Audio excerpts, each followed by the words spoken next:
Welcome. My name is Josh. I'm with Red Rod Bicycle Company. I'm here to talk to you about chain wear and the correct tools to check chain wear on your bike. There's a few reasons why we want to check chain wear on our bikes. The first reason is to prolong the drivetrain of the cassette and the chainring. These are very expensive components compared to the price of a chain. As chains wear down, these thin little wheels in between the links actually become thinner, and that's a good indication of how thin these wheels get. It'll tell us how much wear or life is left in the chain. So when people are actually talking about chain stretch or stretching, majority of it is that the chain is necessarily not getting longer, but the little roller wheels in the middle are getting thinner. You're going to come across a few different types of tools out there on the market. Some are going to be quite basic. This is probably the most common and the oldest tool from Park Tool.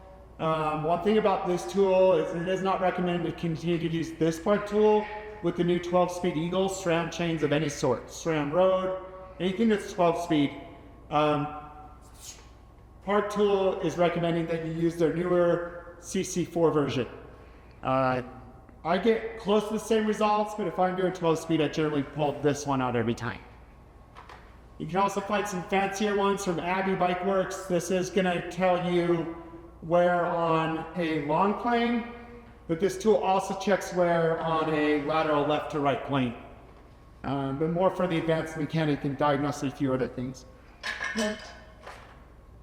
A couple correct ways of how to use this chain tool. It's going to have a mark that tells you a OK mark, a 50% wear mark, and a 75% wear mark. Good rule of thumb is if the chain tool goes in at 0.5, you can replace the chain and it's still going to mesh well and protect the life of your gears. If the tool drops in at 0.75 or 75%, that's a really good indicator that most likely that when we put a new chain on, that our chain rings have received enough wear from this old chain that everything needs to be replaced together. Rule of thumb is if I catch 3 chains at 0.5, I can keep replacing them and putting them on. Generally after about the 3rd chain, no matter what, how much I keep up on it. 4th chain, we're usually replacing the entire drive chain. It's going to be really hard to check visually how worn out my chain rings are. That's why this tool is a good way of indicating the wear. One thing you can do though is on these narrow wide mountain bike chain rings, if you feel the side of these rings and they're sharp like a knife, you know they're getting really worn. Okay? These should be pretty dull and pretty thick. So that's kind of an indicator of checking the wear on your chain ring. I'm going to go over the proper use of this particular tool. It's specific to the way we use it. First of all, I'd like to kind of shift the gear to a higher chain that we have good tension on the bottom of this tree. Okay, so the drain is pulling back on it. I'm going to put the tool, the back side of this tool in here first. Okay, get in there, and I want to squeeze this. I want to really put some tension here, and then I'm lightly taking the nose of the tool and just touching to the roller. Okay, if it touches to the roller and won't go in, it's okay. This bike's brand new, so a brand new chain.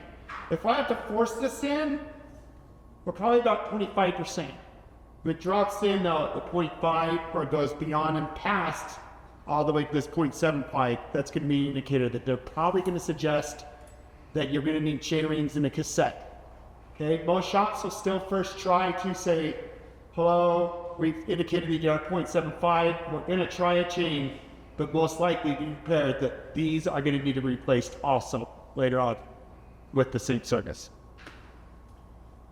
Cost of these tools is pretty inexpensive. Generally, they're anywhere between $15, this one's $12, $25. You don't necessarily have to get to these $80 machine tools. These don't do anything more special than these cheaper, less expensive ones. Keep in mind that this tool will save you a lot of money. Okay, it's $12, $15. Chains are $80. Cassettes are $300. Chain rings are anywhere between $60 and $100. Okay, so if we can just keep changing these lesser expensive components like the chain, catching up on things and using this tool properly, this will make you money. I appreciate you coming down. Thanks for your time. and feel free to stop by anytime. If you don't want to purchase the tool, come by and we'll check this for free, no charge. We'd love to talk to you about your bikes anyways, so please come down and see us.